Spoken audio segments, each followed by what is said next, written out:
Fala, animais! Hoje é dia de falar sobre Superman Legacy. Mas antes de começar, os lembretes de sempre. Se inscreva no canal caso não seja inscrito. Clique no sininho para ser avisado quando tem vídeo novo. E já deixa o seu like.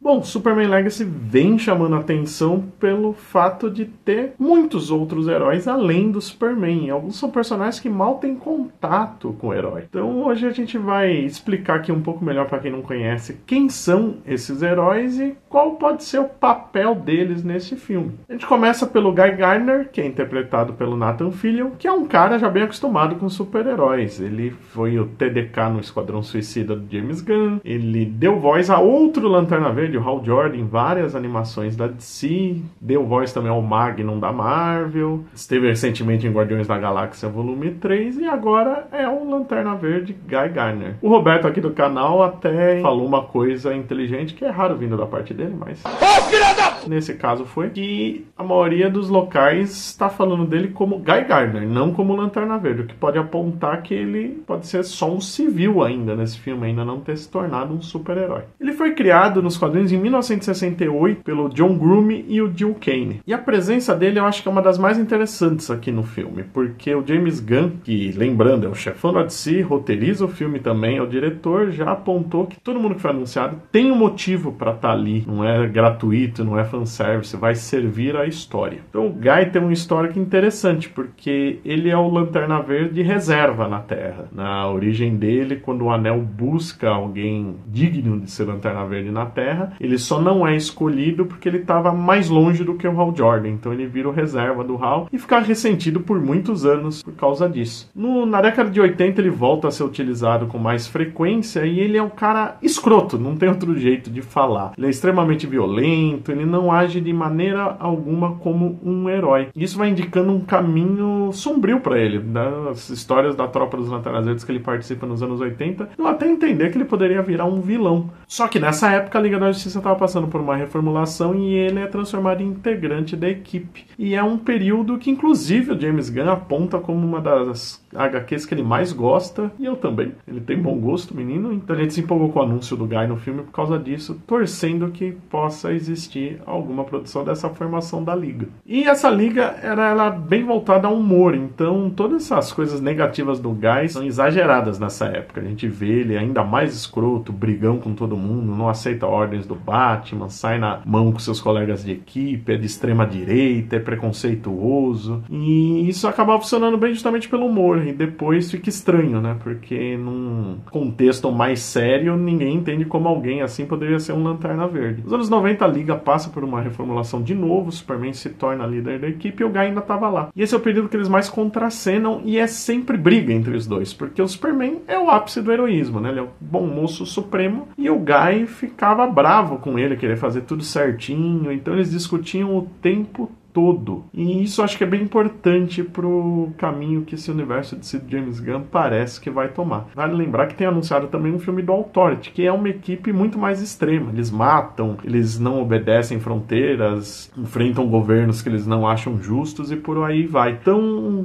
eu acho que o Guy pode muito bem ser o cara que faz o meio termo. Lembrando que nos quadrinhos, depois que essa liga mais cômica acaba, o Guy fica de lado por muito tempo e quando é resgatado, eles amenizam bem esses aspectos da personalidade dele, esse monte de coisa negativa. Então ele não é mais tão escroto. Mas se ele for assim no cinema, ele pode ser um meio termo mesmo, porque ele era o cara que era muito violento, mas não matava. Então ele não é nem o Superman nem o Authority. Ele pode fazer um meio termo de uma maneira bem interessante. A gente tem também a Isabela Merced como a mulher ou moça gavião. A gente ainda não sabe exatamente qual é a versão dela e é por isso que a gente vai tentar até ser mais breve para explicar a personagem. A primeira versão da Mulher Gavião foi criada em 1940 por Gardner Fox e Dennis Neville. Essa personagem era a Shiera Hall, esposa do Gavião Negro. Ela tem aquelas azonas que não são naturais, mas ela usa o metal enésimo para voar voar, e o Metroenésimo é aquele tipo de equipamento de quadrinho que acaba fazendo qualquer coisa que o roteirista desejar. Essa não é a versão mais popular da heroína. A versão mais popular é a Shayera Tal, ou Shayera Hall, que foi introduzida em 1961 e que é uma policial do planeta Thanagar, e é bem mais violenta, o que também dá esse contrapeso ao Superman. E eu acho bem provável ser essa versão, porque é a mais conhecida do público em geral, principalmente por causa da série animada da Liga da Justiça. Porém, a gente tem também a Kendra Saunders, que foi introduzida em 99 e que às vezes é dita como uma reencarnação da original. Ela é interessante porque acaba de ser lançado um gibi mensal dela, onde ela começa a atuar em Metrópole, que aproxima ela do Superman. Então não descarto totalmente que possa ser ela a versão do cinema.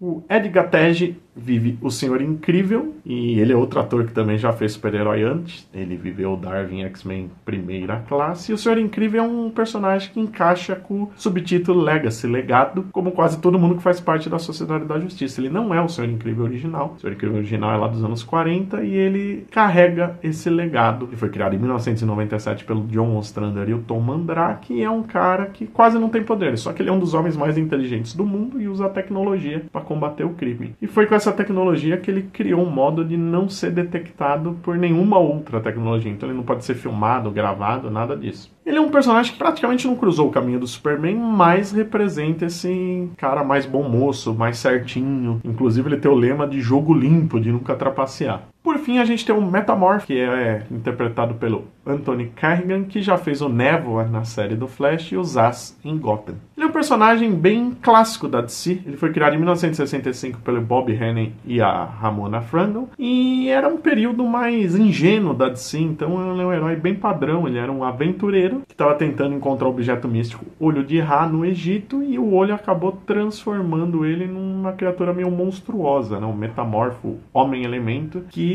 tem todos os elementos presentes na Terra no corpo dele, por isso essa aparência esquisitona dele, mas ele não pode reverter a forma normal dele, embora consiga transformar o corpo dele em todos esses elementos. Ele é um personagem rabugento, mas ainda assim é um herói mais clássico, mas ele tem ligações com dois outros personagens aqui que eu já falei. O Guy Gardner, como eu disse, fazia parte dessa liga cômica, né? Liga da Justiça mais engraçadinha dos anos 80. O Metamorph também fez na divisão que atuava na Europa, digamos-se, Europa. E mais recentemente ele ficou bem próximo do Senhor Incrível, na equipe que o Incrível comandava, os Terrifics, que vem do próprio nome dele em inglês, Mr. Terrific. É claro que tudo que eu falei aqui ainda é só conjuntura, a gente não tem nenhum detalhe ainda, nenhuma sinopse oficial do filme, mas eu aposto muito que o Legacy, o legado do subtítulo, seja sobre o legado de ser herói, o legado que o Superman está formando e como ele afeta os outros heróis. O Gunn já falou que o filme não é uma história de origem, mas é o Superman ainda um pouco inexperiente nos primeiros anos, mas que existem heróis antes dele. O que não é tão diferente dos quadrinhos, que a gente tem Sociedade da Justiça, Desafiadores Desconhecidos, várias equipes atuando antes de uma nova era heróica que começa com o surgimento do Superman. Então é bem provável, na minha opinião, que ele forme esse ideal heróico